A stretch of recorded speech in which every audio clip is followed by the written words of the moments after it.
Hello mga Mars! Welcome back to my channel. Karin's Code Station here.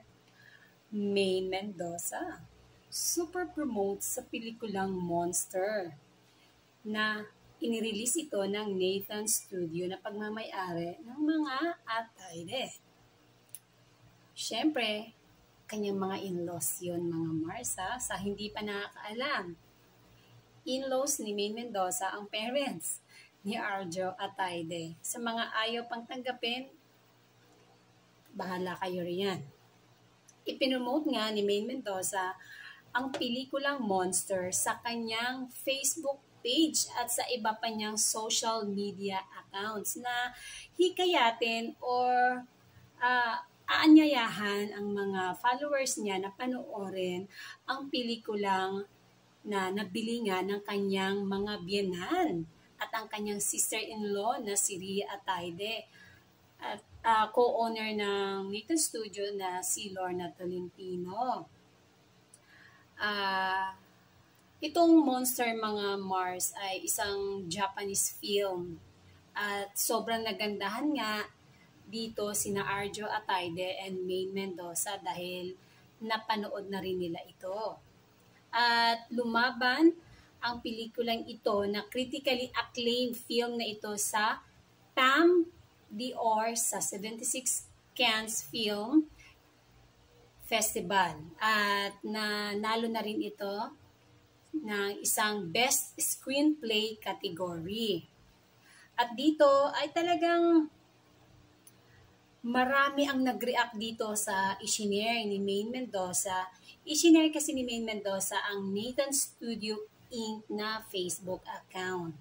At dito nga, nakalagay dito sa Nathan Studio na from the makers of Topak and Katlia Killer, inihahandog ng Nathan Studio ang nakakapangilabot na kwento ng Monster.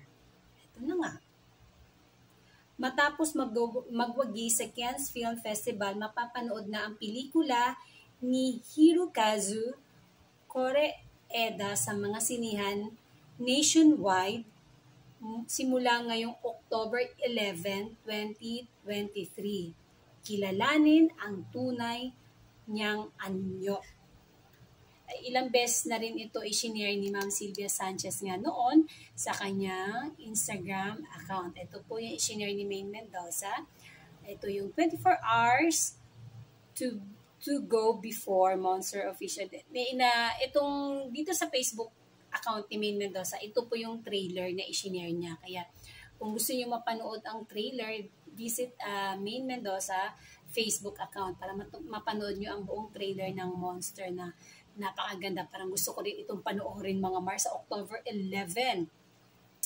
At dito nga sa comment section, magbasa lang tayo ng bahagya dito sa comment section ni May Mendoza dahil marami po ang mga negative dito mga Mars. Iilan lang naman kasi wala masyadong nag-comment dito.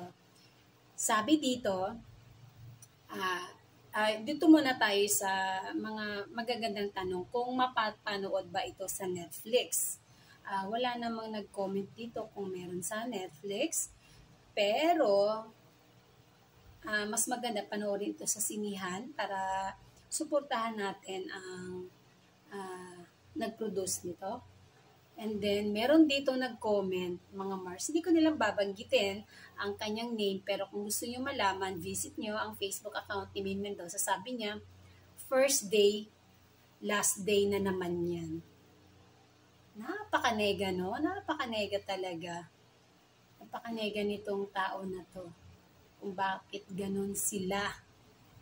Hindi nyo pa nga napanood. First day and last na agad. Grabe naman kayo.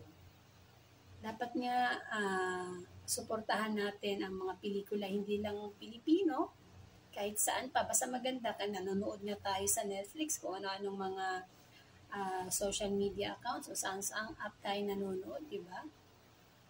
Kaya wag naman sana tayong ganun yung ihihilain natin pababa.